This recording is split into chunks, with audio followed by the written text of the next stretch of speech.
आमचा मी कुठे अडकला?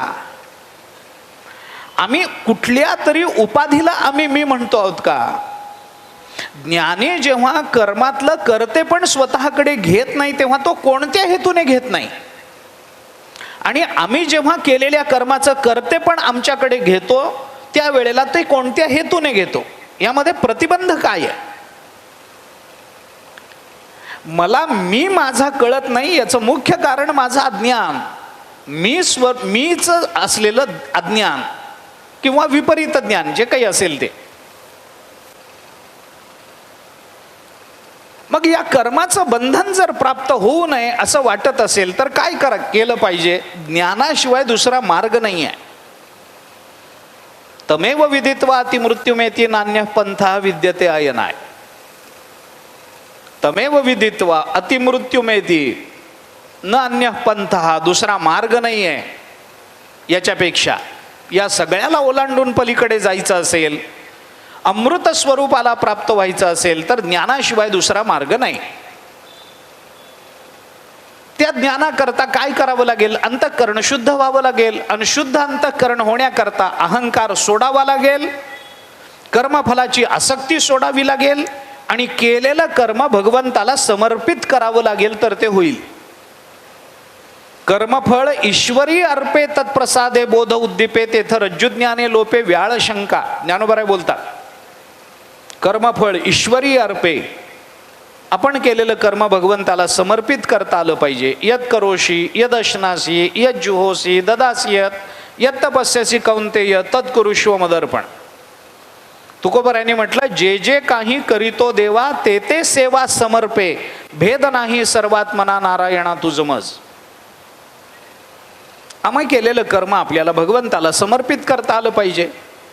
कर्मातला कर्तृत्वाचा अहंकार काढून घेता आला पाहिजे. कर्माच्या फलाची आसक्ती न ठेवता कर्मामध्ये प्रवृत्त होता आलं पाहिजे. याचा विचार तिसऱ्या अध्यायाचा विचार करताना आपण करून आलोय. मी पुन्हा मागे जात नाहीये. तिसरा अध्याय 2च वर्षापूर्वी झालाय आणि तुमच्या सगळं लक्षात राहतं याच्यावर माझा पूर्ण विश्वास आहे. त्याच्यामुळे मला मागे जायचं काही कामच नाही.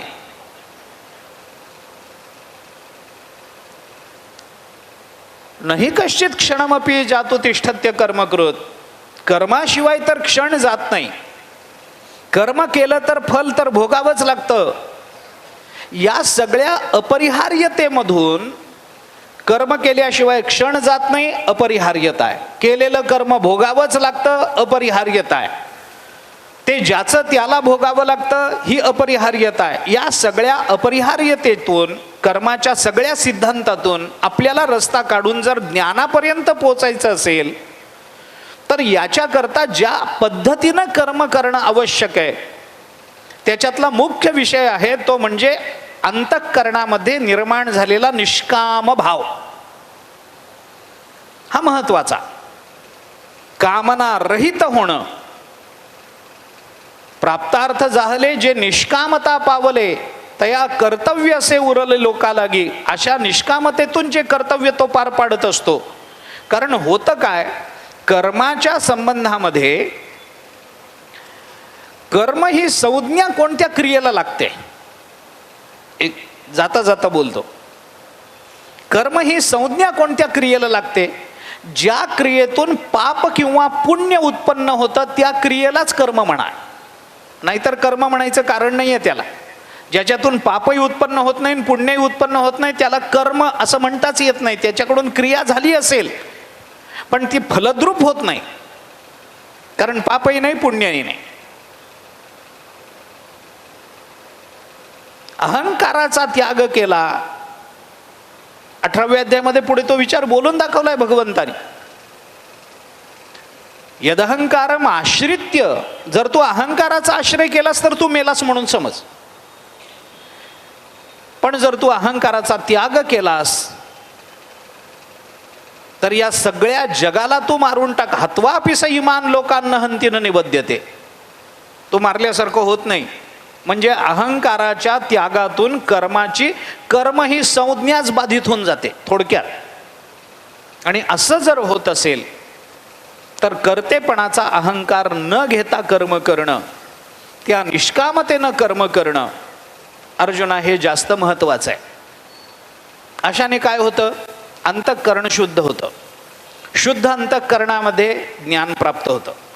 गंमत अशी आहे, आपण मगाशी बोलल्याप्रमाणे या सगळ्याच्या मध्ये भले ते कर्म असेल अथवा ते ज्ञान असेल, या दोन्हीच्या मध्ये मुख्य प्रतिबंध काय असेल तर तो अज्ञानाचा आहे. आणि अज्ञानाच्या निवारणाकरता काय लागतं? ज्ञानच लागतं. दुसरं काय लागणार?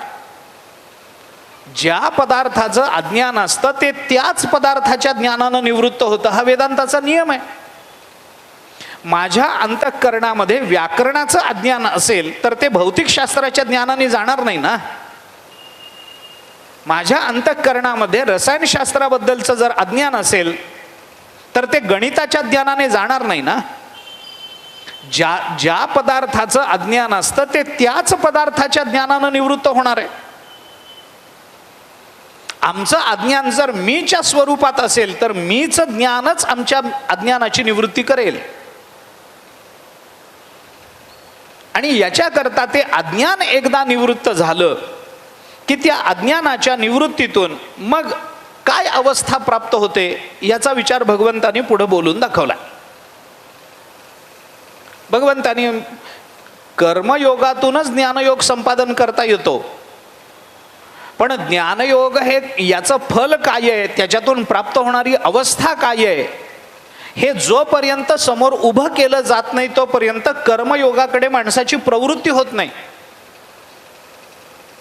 भले त्याला इंजिनियर व्हायचंय, भले मुलाला डॉक्टर व्हायचंय, पण आत्ता जर तो लहान आहे तर त्याला पहिल्यांदा हेच सांगितलं पाहिजे की पहिल्यांदा तू 2 + 2 = 4, 2चा पाढा नीट पाठ कर तर तू इंजिनियर होशील.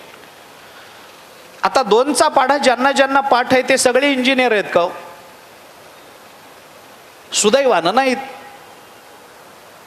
सुदैवानं नाही आहेत. पण इंजिनियर होण्याकरता 2चा पाढा पाठ करावा लागतो की नाही? मग त्याला हे सांगावलं, तू इंजिनियर झालास ना, मग तुला भरपूर पैसा मिळेल, मग तुझं मोठं घर होईल, मग तुझं असं होईल, मग तुझ्या हाताखाली माणसं येतील, मग तुला गाडी मिळेल, मग हे होईल, मग तुला मान होईल, प्राप्त होईल समाजामध्ये, मग असं होईल, मग तसं होईल. आणि मग त्याला वाटतं अरे मग नाही इंजिनियर झालं पाहिजे, मग झालं पाहिजे तर 2चा पाढा पाठ कर. तसं आहे हे. तुला ज्ञानयोगातून काय भूमिका अवस्था प्राप्त होईल? अरे तुझी दृष्टी समत्वाला प्राप्त होऊन जाईल. विद्या विनय संपन्ने ब्राह्मणे गवी हस्तिने शुनिचैव श्वपाकेच पंडितः समदर्शिनः. पंडित, पंडानाम आत्मविषया बुद्धी यस्य सह पंडितः. पंडा हा शब्द ज्याची बुद्धी आत्मस्वरूपाला विषय करते आहे त्या बुद्धीला पंडा अशी संज्ञा आहे. आणि अशी बुद्धी ज्याला प्राप्त झाली त्याला पंडित असं म्हटलं जातं. ज्ञानेश्वर महाराजांनी त्या खाली केलेलं विवरण आपण बघा, विस्तार करायचं कारण नाही. विद्या विनय संपन्ने ब्राह्मणे गवी हस्तिने शुनेच एव श्वपाकेच पंडितः समदर्शिनः. त्याला समदृष्टी प्राप्त होते. कुणाला प्राप्त होते? अविद्या निवृत्त झाली. कारण का? कारण माणसाला जे भेदाचं दर्शन होतं ते मुळात अज्ञानानं होतं. तुम्हाला मी, मला तुम्ही. अहो त्याच पैठणच्या घाटावरती मी आपल्याला पुन्हा ज्ञानोबरायांच्या चरित्रात नेतो. पैठणच्या घाटावरती तो रेडा उभा होता आणि तिथं जमलेले सगळे पंडित, तिथं जमलेले सगळे विद्वान, तिथं जमलेले सगळे शास्त्रज्ञ, वेदाचा घोष करणारे, हे सगळे वेदवेत्ते, हे सगळे म्हणत होते की हा रेडा आहे. त्या सगळ्यांना तो रेडा दिसला, पण एकटे ज्ञानेश्वर महाराज म्हणाले, ज्ञानदेव म्हणे तोही माझा आत्मा.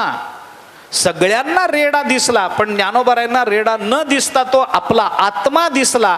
ह्या भेद विरहित ही जी दृष्टी आहे ना, ही दृष्टी सामान्यांना प्राप्त होत नाही.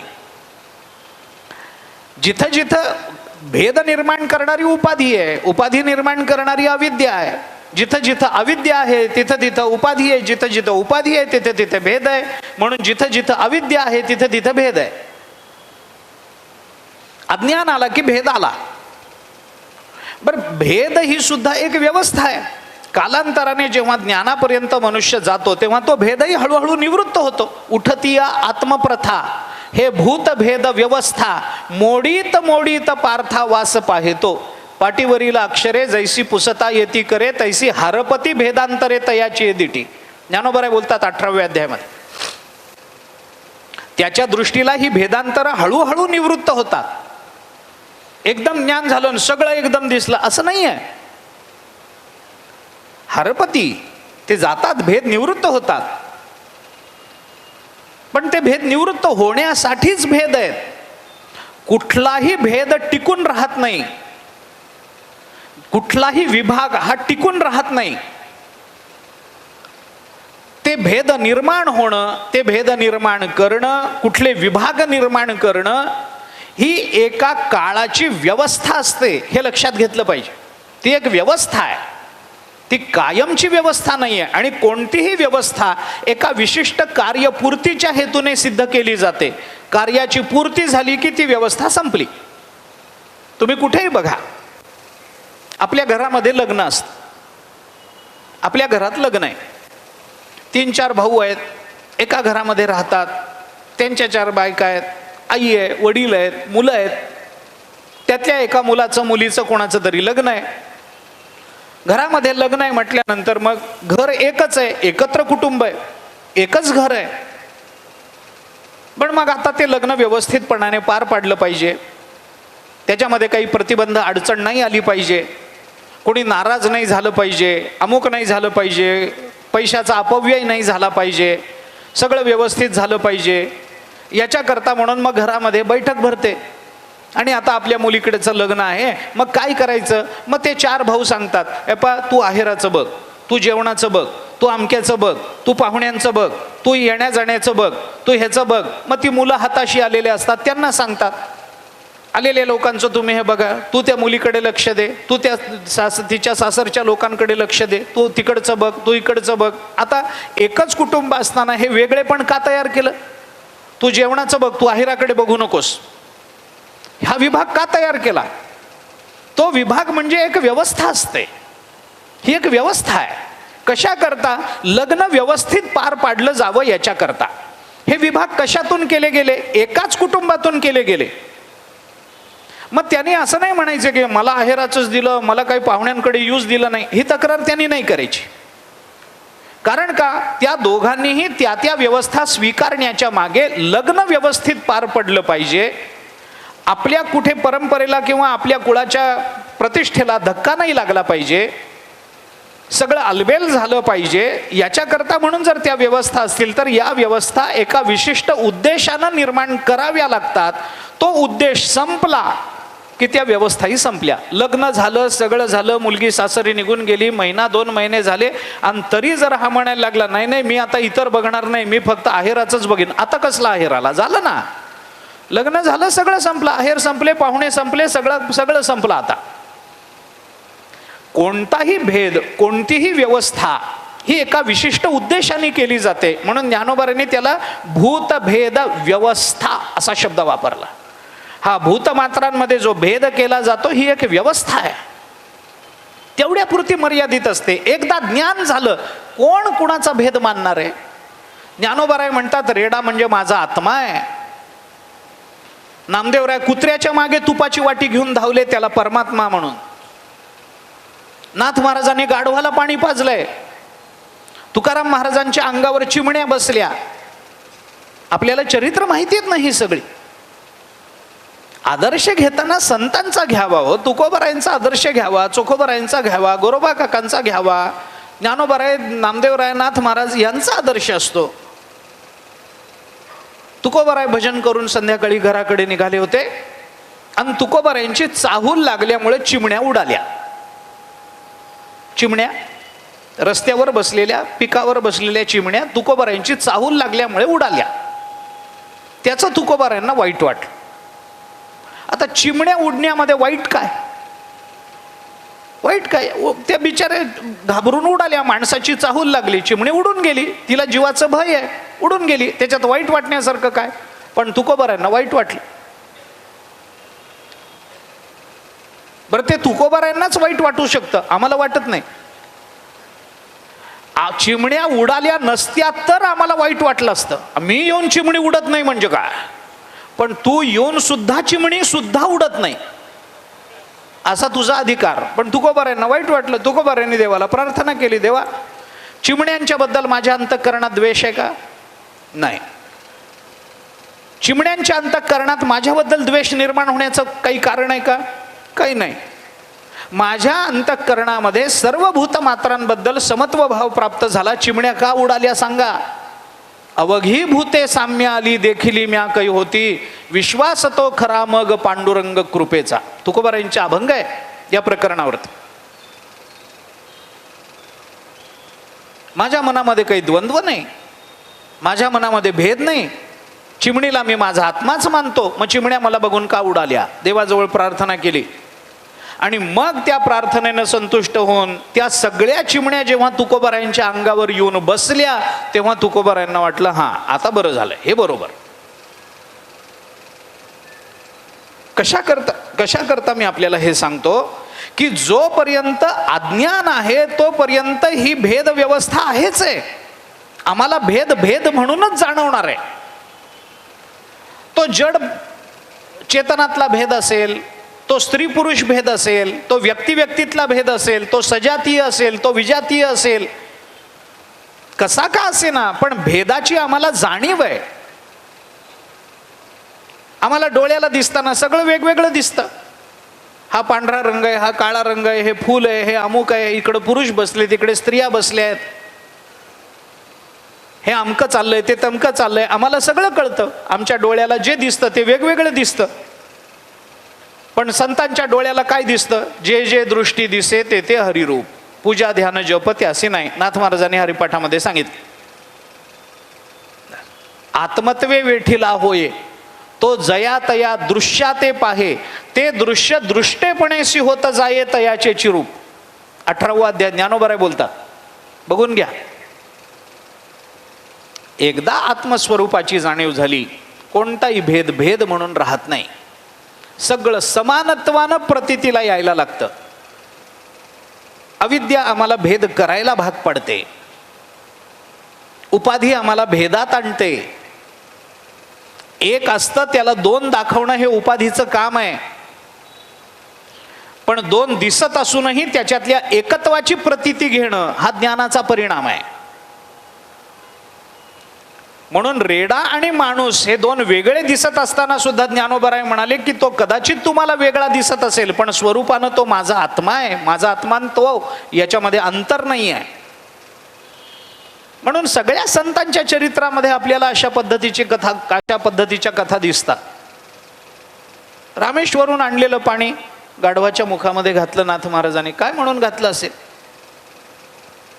त्यांचं संतत्व, त्यांच्या अंतःकरणातली भूतमात्रांबद्दलची तळमळ, हा भाग सगळा वेगळा जरी मानला तरी तत्वदृष्टीने जरी पाहिलं तरी सुद्धा त्यांना आपण आणि तो याच्यामध्ये भेद दिसला नाही दिसला. आणि म्हणून विद्या विनय संपन्ने ब्राह्मणे गविहस्तिने शुनिचैव श्वपाकेच पंडिता समदर्शिना. परमात्म तत्वामध्ये अभिन्नत्वानं राहणाऱ्याची स्थिती काय असते हे भगवंतांनी अर्जुनाला सांगितली. त्याला समदृष्टी प्राप्त होते. कारण का? एका समत्वाला तो प्राप्त झालेला आहे. भगवंतांनी 2-3 श्लोकामधून हा विचार अर्जुनाला बोलून दाखवला. एकात्म भावाने तो राहतो. अविद्या निवृत्ती होणं हे महत्वाचं. ती भिन्नता ही नेहमी दुःखाला कारण ठरते. तुम्ही आणि मी असा भेद आला की दुःख सुरू झालं. अयम निजहा परो वेत्ती गणना लघुचेतसाम उदारचरितानांतु वसुधैव कुटुंबकम. आपल्याला माहिती असणारा श्लोक आहे. अयम निजहा हे माझं, अयंपरहा हे दुसऱ्याचं, हे माझं हे दुसऱ्याचं. कोण म्हणतं? गणना लघुचेतसाम. ज्याचं चित्त संकुचित आहे ना तो हे माझं हे परक्याचं असं करतो. पण उदारचरितानांतु ज्याचं चित्त व्यापक झालेलं आहे, दयाचे चित्त गवसणी व्यापकामज असं झालेलं आहे, त्याला मात्र वसुधैव कुटुंबकम. सगळी वसुधा त्याला कुटुंब असते. हे विश्वची माझे घर ऐसी मती जयाची स्थिर किंबहुना चराचर आपण झाला. आणि मग असं समत्व ज्याच्या दृष्टीला, ज्याच्या बुद्धीला प्राप्त होतं, भगवान सांगतात अर्जुना, तो आनंदाच्या परमसीमेवर आरूढ झालेला असतो. तिथं त्याला आनंदच आहे, कारण भेदच नाही, भेद नाही म्हणून दुःख नाही. बाह्यस्पर्शेष्व सक्तात्मा विंदत्यात्मनि यत् सुखम स ब्रह्मयोग युक्तात्मा सुखम अक्षयम अश्नुते. अक्षय सुख त्याला प्राप्त होतं. पण त्याच्याकरता काय करावं लागतं? पुन्हा भगवंतांनी तेच सूत्र अर्जुनाच्या समोर ठेवलंय. पुन्हा भगवान तेच बोलून दाखवतात. बाहेरच्या विषयापासून आपल्या अंतःकरणाला आवरून आपल्या अंतःकरणाला परमात्मा हा विषय दिला पाहिजे. बाह्यस्पर्शेष्व सक्तात्मा विंदत्यात्मनि यत् सुखम. बाहेरच्या विषयामध्ये ज्याचं चित्त गुंतलेलं नाहीये, त्याची आसक्ती ज्याच्या अंतःकरणाला राहिलेली नाही, आमचं अंतःकरण विषयाकडे धावतं. येथ विषया वाचोनी काही आणिक सर्वथा रम्य नाही, ऐसा स्वभावोची पाही इंद्रियांचा. परांची खाणी व्यतृण स्वयंभूत तस्मात् परांग पश्यती नांतरात्मन उपनिषदाने बोलून दाखवलं. विषय बघितले की त्याच्या मागे धावत जातो आपण, आपलं चित्त धावत जातं, अंतःकरण धावत जातं. आम्हाला विषयाची अपेक्षा आहे. बरं, गंमत काय आहे? विषयाची अपेक्षा असणं, विषयाची आसक्ती असणं नैसर्गिक आहे. मी काही त्याला फार चूक आहे असं म्हणत नाही आहे. चूक तिथं नाहीच आहे. विषय बघितला की तो भोगावा वाटणं ही चूक नाही आहे, तो निसर्ग आहे. आपण जीव आहोत, आपण सामान्य आहोत, अज्ञानी आहोत, सगळंच मान्य आहे. चूक तिथं नाही आहे. चूक कुठे आहे माहिती आहे का? जरा क्षमा मागून बोलतो. चूक चूक म्हणून दाखवणं माझा अधिकार नाही, पण तरी क्षमा मागून बोलतो, गीतेच्या अनुषंगाने बोलतोय म्हणून. विषयाच्या मागे चित्त धावतं ही चूक नाही आहे. धावणाऱ्या चित्ताला आवरणं शक्य असून आम्ही आवरत नाही ही चूक आहे. धावतं याची ही अडचण नाही आहे, त्याला आवरणं शक्य आहे. विषयाकडे जाणाऱ्या चित्ताला दृश्य विषयापेक्षा चांगलं आलंबन दिलं तर ते चित्त त्या विषयाचा नाद सोडतं. पण आम्ही त्याला चांगला विषय देत नाही ही चूक आहे, ही आमची अडचण आहे. विषयाच्या मागे चित्त धावतं ही अडचण नाहीच आहे, ते धावणं स्वाभाविक आहे. घरामध्ये कुठेतरी अग्नी पेटलेला असतो, कुठेतरी निखारे असतात. आता निखाऱ्याचे दिवस आलेत पुन्हा, आता आले ना, आता काय करता त्याला. जुन्या काळामध्ये चुलीमध्ये निखारे होते, ते लाल भडक निखारे बघितले की लहान मूल रांगत रांगत तिकडे जातं. आता लाल रंग बघून निखाऱ्याकडे मूल धावतं, जातं रांगत. ही काही मुलाची चूक आहे का? मुलाची चूक आहे का? चूक ती नाही आहे. त्याला उचलून चेंडूकडे नेऊन ठेवणं हे शक्य असूनही आई करत नाही ही चूक आहे, म्हणून मुलाला भाजतं. अडचण कुठे लक्षात घ्या ना. चित्त विषयाकडे जातच असतं, त्या चित्ताला त्या विषयाचं आकर्षण आहेच आहे. आणि विषय प्राप्त करून घेण्याकरता धावाधाव करणं हे त्याला महत्वाचं वाटतं. बरं, विचित्रता अशी आहे त्याच्यातही पुन्हा कालही असा विपरीत येऊन गेला की विषयाचा भोग घेणं हीच मानवी जीवनाची इतिकर्तव्यता झालेली आहे. आणि त्या विषयाच्या भोगाकरता जे प्रयत्न केले जातात त्या प्रयत्नालाच पुरुषार्थ म्हणायची पद्धत रूढ झालेली. हे दुर्दैव आहे. आमचा पुरुषार्थ धर्म आणि मोक्षामध्ये अडकणारा नाही. आता आमचा पुरुषार्थ भोगाकरता, विषय भोगाकरता जे जे काही करावं लागतं ते करण्यामध्ये आमचा पुरुषार्थ आहे. मग ते कसंही करून मिळवलं पाहिजे. इंग्रजीमध्ये त्याला बाय हुक और क्रूक म्हणतात. सरळ मार्गाने नाही तर गैरमार्गाने, पण माणूस म्हणतो मिळवलं का नाही बोला. हा पुरुषार्थ नाही. पुरुषार्थ धर्म मोक्षाचा आहे. पण विषय भोगाला जीवनाचं अंतिम गंतव्य मानायचं आणि त्याच्या प्राप्तीकरता कराव्या लागणाऱ्या खटपटीला पुरुषार्थ मानायचा असेल तर मग मानवी जीवनाची अधोगती ही निश्चयात्मक भूमिकेतून होणार आहे. ही होणारच आहे. आम्हाला इंद्रियांना आमच्या त्या बाह्य विषयापासून आवरणं शक्य आहे, पण आम्ही त्याला चांगलं आलंबन देत नाही, चांगला विषय देत नाही. विषय तो त्यांचा झाला नारायण, नावडे जनधन माता पिता.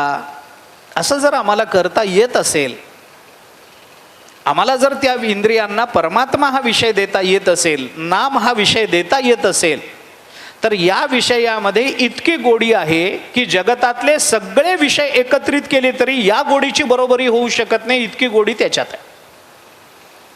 अर्थात हे गीतेच्या अनुषंगानं, ज्ञानेश्वरी गाथ्याच्या अनुषंगानं आपण बोलतो. नाम गोड पुरे कोड सकळही, किंवा जिव्हे गोड तीन अक्षराचा रस, अमृत जयास पिके पुढे. मग ते ब्रह्मदेवाच्या भोगापासून ते अगदी जीवाच्या भोगापर्यंत सर्व विषयांबद्दलची वितृष्णा अंतःकरणामध्ये निर्माण व्हावी वगैरे वगैरे, त्या संबंधात जे असेल ते. पण याच्याकरता भगवान हे बोलून दाखवतात. बाह्य स्पर्शेश्व सक्तात्मा विंदत्यात्मनि यत सुखम.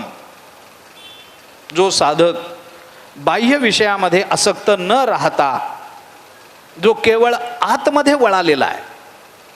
बरं, गंमत अशी आहे याच्यातही की आम्हाला ज्याच्यातून आनंद मिळणार आहे तो आहे आत, आणि आमची इंद्रिय तो आनंद शोधतायत बाहेर. ज्याला बघायचंय तो आत आहे, आणि जिथं बघतायत ते सगळं बाहेर आहे. इंद्रिय सगळी बाहेरच्या दिशेने पांगतात, आणि ज्याला बघून आनंद मानायचा आहे, आनंद मिळवायचा आहे, तो आत आहे, तो तिथंच आहे. आणि ती इंद्रिय दुर्दैवाने अंतर्मुख होत नाहीत, ती बहिर्मुख असतात. त्यांना बाहेरच जावं वाटतं, म्हणून आमचे डोळे बाहेर उघडतात, कान बाहेर उघडले, नाक बाहेर आहे, त्वचा बाहेर आहे, जीवा बाहेर येते. हे सगळं बाहेर बाहेर बाहेर बाहेर आमची इंद्रिय बाहेर बघतात. आणि ज्याला बघायचंय तो आत आहे. हृदयामध्ये राम असता सर्व सुखाचा राम, परिभ्रांताचे काम विषयावर. 9व्या अध्यायाच्या सुरुवातीला ज्ञानोबा बोलून दाखवतो. काय करावं त्याला? बस, किती उदाहरणं ज्ञानोबांनी दिली त्या संबंधामध्ये.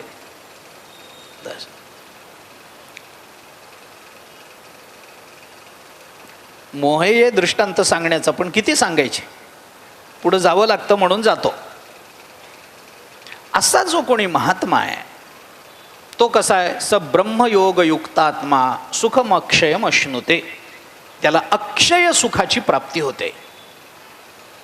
अक्षयत्व हे कोणत्या अर्थाने सांगितलं गेलं? अक्षय सुख हे ब्रह्मसुख आहे, तो ब्रह्मानंद आहे. कारण ज्या पदार्थाचं एकदा यथार्थ ज्ञान होतं त्या पदार्थाचं पुन्हा अज्ञान निर्माण होत नाही. नियम काय आहे? एकदा ज्या पदार्थाचं एकदा ज्ञान झालं त्या पदार्थाचं पुन्हा अज्ञान नाही आहे. म्हणून ज्या ज्ञानानं आमची अविद्या निवृत्त झाली ते ज्ञान जर ब्रह्मरूप असेल, ब्रह्म जर आनंदरूप असेल, तर ज्ञानही आनंदरूप होतं. आणि एकदा झालेलं ज्ञान जर पुन्हा अज्ञान होणार नसेल तर आम्हाला प्राप्त होणारा आनंद सुद्धा अक्षय असेल. साधा विचार आहे, सरळ समीकरण आहे, विस्तार करण्याचं कारण नाही आहे त्याच्यात. सुखम अक्षयम अश्नुते, अक्षय सुखाची त्याला प्राप्ती होते. अहो, हे सगळं ऐकायला बरं वाटतंय, वस्तुस्थिती काय आहे? आम्ही दुःखातच आहोत. हे ऐकायला छान, प्रवचनामध्ये ऐकायला सगळंच छान वाटतं. ब्रह्म, ते अविद्या, ती उपाधी, ते असं दुःख होतं, तसं दुःख होतं, इंद्रिय तिकडं. पण वस्तुस्थिती काय आहे? म्हणून भगवंतांनी लगेच अर्जुनाला पुढं सांगितलं, अर्जुना, जसं अक्षय सुखाला कारण ज्ञान ठरतं ना, तसं माणसाच्या जीवनातल्या दुःखाला कारण काय ठरतं हेही तू लक्षात घेतलं पाहिजेस, हेही लक्षात घेतलं पाहिजे. आणि म्हणून भगवंतानी मग सांगितलं, ये ही संस्पर्श ज्या भोगा दुःख यो नय एवते आद्यंतवंत कौंतेय न ते शुरमते बुधा. याच अध्यायामध्ये भगवंतानी हे बोलून दाखवलं, अर्जुना, ये ही संस्पर्श ज्या भोगा दुःख यो नय एवते. माणसाला प्राप्त होणारं जे दुःख आहे ना, ते संसर्गजनित भोगातून प्राप्त होतं. का प्राप्त होतं? कारण ते सगळे भोग विनाशी आहेत. आद्यंतवंत कौंतेय, त्याला अंत आहे. जे जे अंतवान आहे ते ते दुःखाला कारण आहे.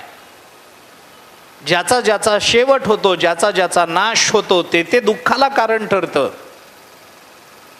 आणि म्हणून मग पहिल्या अध्यायामध्ये भगवंताला अर्जुनाने हे सगळं बोलून दाखवलंय. भगवंताला हे बोलावून दाखवावं लागलंय.